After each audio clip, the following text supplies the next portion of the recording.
us begin. Faith leaders, Protestant, Jewish, and Muslim, gather today here in the Georgia State Capitol to raise one common concern, and that is the lack of credibility regarding this year's midterm election. This election, which raised more questions than answers. At this point, the most important issue is not who wins, but whether it is Brian Kemp or Stacey Abrams. There will be a cloud of credibility that hangs over either of them.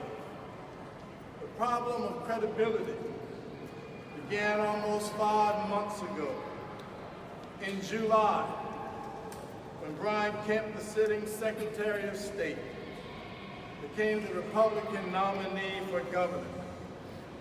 The common good, common sense, good judgment, and a desire for credibility and respect for the democratic process should have led Brian Kemp to step aside as Secretary of State.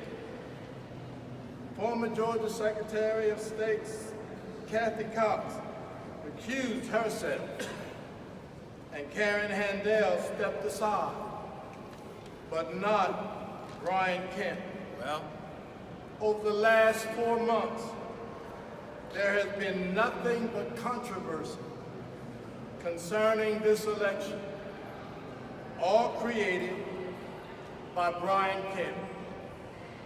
Setting aside 53,000 new registers, not counting absentee ballots, losing 2 court cases, and then accusing the Democratic Party of trying to hack the Secretary of State's office with no evidence.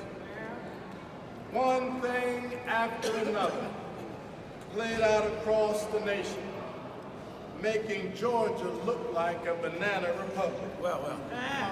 And during all of this, neither the governor, for whom I have great respect, neither the Senate President nor Speaker called upon Brian Kemp to resign or step aside. The political leadership of the state of Georgia has been an accomplice in this assault on credibility. Speak, Bishop, speak. Fast forward to November 6th, Election Day. In urban areas of the state, people showed up to vote early before they went to work, only to find polling places closed. Polling places with machines, but not cords to plug them in. People going to polling sites and are told the site has been moved to another location. Record turnout for early voting in the midterm election, and yet, rather than the number of voting machines being increased, they are decreased. This, with hundreds of voting machines sitting in warehouses. Shame. This was a deliberate and intentional decision, and somebody needs to explain why. Explanation. These snafus cause people in urban areas to wait 2 or 3 hours to vote. Many had to leave to go to work or other matters. Many didn't come back. Some voters were not allowed to vote because they were told they had applied for absentee ballots. But these voters said they had not applied for absentee ballots and never got them. We can say with assurance from the disappointment and testimony of our members that a lot of them were denied the opportunity to vote. What troubles us as leaders is that we cannot be confident that it was coincidental or accidental. Again, a question of credibility. Tell the truth, Bishop. Tell the truth. And now, there is a call to stop counting thousands of ballots that have not yet been counted. Mr. Kemp says there aren't enough votes to force a recount or a runoff. So the acting Secretary of State should certify him the winner and move on. Shame, shame. We had discovered that Brian Kemp can't count. Because there are more votes uncounted than he has claimed. Even more, we here today to say that every Georgian's vote must count. Every vote must count. Every vote must count. Every vote must count. Every vote must count. Every vote must count. Every vote must count. Every vote must count. Every vote must count. Every vote must count. Every vote must count. Every vote must count. Every vote must count. Who is to say that if polling places opened on time, machines had cords to be plugged in, polling sites weren't moved, the number of voting machines weren't reduced, and those who left came back to vote, that there wouldn't be a runoff? Again, a question of credibility. Let us be very clear. As leaders, we do not insist. We demand that every vote must count. Every vote must count. We refuse to say to students at Morehouse and Spelman College that your votes don't count. Come on. We will not allow deliberate and intentional suppression efforts to enable it to be said, see, we told you so. Our votes don't count. Come on. It's time some politicians stop lying. Saying we want everybody to vote, then scheming to block them from voting. This election has little credibility. Well. The major issue at this point is not who wins, but the credibility of this election. Speak, bro. The leadership of this state has sat by and watched as credibility has been eroded. The nation has been witness to it. There is only one way. Only one way. To restore the confidence of the majority of the citizens of this state and to restore credibility in this election. And that is to have a runoff. Runoff. And do this election the right way. Have an election where the contender is not also the referee. Come on. An election where the contender does not determine who gets the vote. Come on. The next governor should not have a cloud of doubt or suspicion hanging over them. The only way to do it is to have a runoff with a neutral arbiter. For the sake of credibility, let the runoff begin. Runoff. Every vote must count. Bishop Thomas Brown here. This time, Bishop Thomas Brown of the Christian Methodist Episcopal Church. Thank you very much, Bishop Jackson. I'm pleased to join here at the Georgia State Capitol to appeal elected officials and all who are concerned, all people of goodwill. Let us make a better Georgia. At the heart of this appeal is the celebration of the record number of persons who voted in this midterm election. We ought to all be happy, celebrating the fact that men and women from all hamlets came together and decided we will cast our vote in this election. Yes, sir.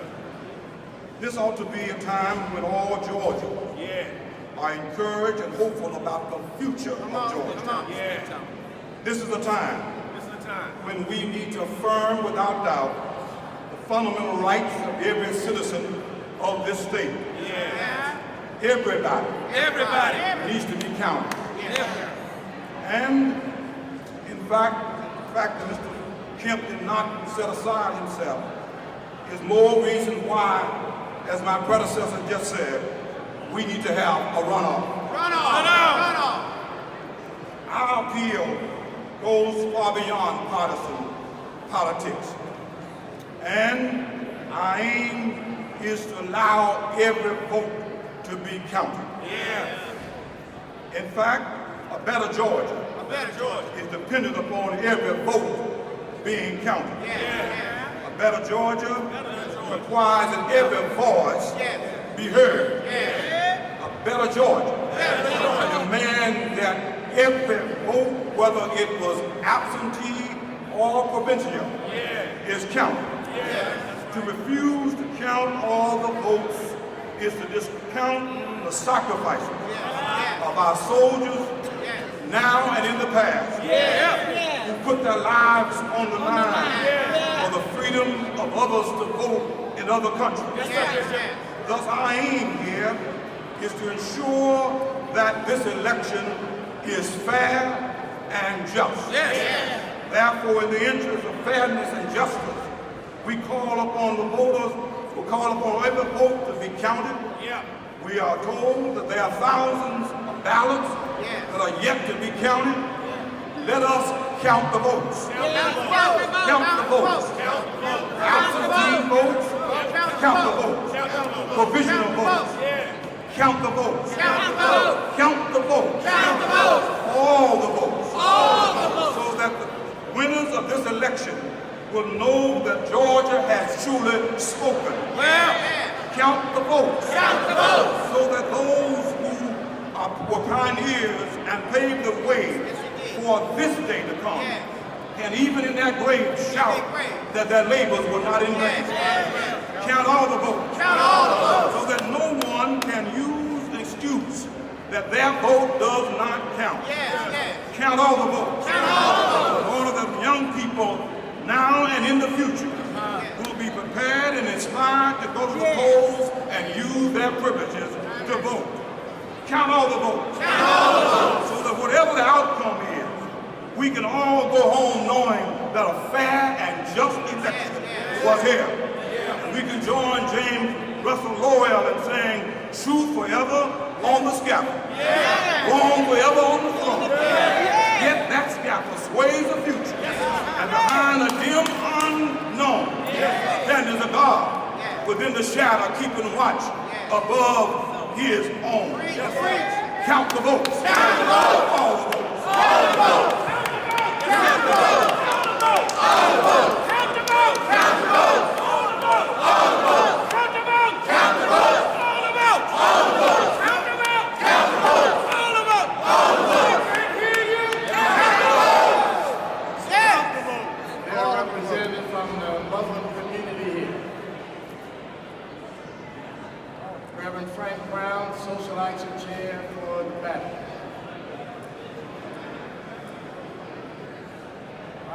This time we will hear from the state president of NAACP.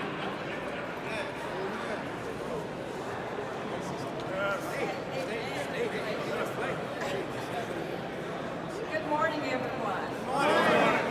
Count the vote. Count the vote. Count the vote. Count the vote. We have gotten many complaints from voters throughout this state who went to vote on the touch screen. And when they voted for Stacey Abrams, they placed their X, and at the end of the summary was Kemp's name. So there is obviously a problem with our voting machines. Now, I understand the calibration situation and how that can happen, but I cannot understand, as a retired software engineer, how this happened. So it seems as if one of the candidates might be getting more votes than he is entitled to. And it needs to be investigated. We have submitted the complaints to the Secretary of State office, and they are supposed to be investigated. So let us count all the votes and take away the ones that should not be counted. Count the votes. Count the votes. Count the votes. Count the votes. Thank you. Remarks from the National Action Network, and then we'll entertain your questions.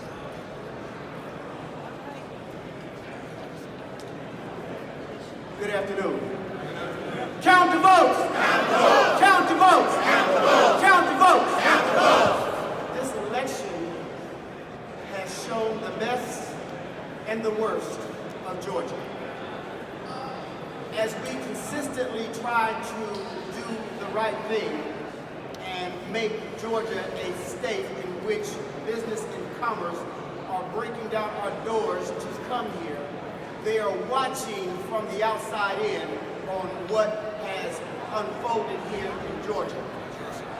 If in fact Georgia is going to be that shining city in the South, we're going to have to show forth more diversity.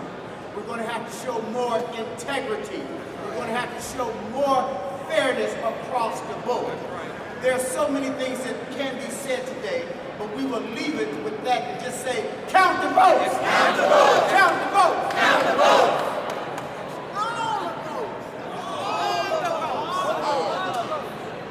We'll entertain any questions anybody may have. Any questions? Before I turn it over to Senator Jackson and the Legislative Black Caucus. Any questions? Bishop, just for the record, can you say your name and the title? Bishop Reginald Jackson, Bishop of the AME Church in the state of Georgia. Right. Senator Jackson. Any questions before I? Question from the ACLU. Your reaction to the lawsuit, the ruling that came down from Judge Totenberg last night.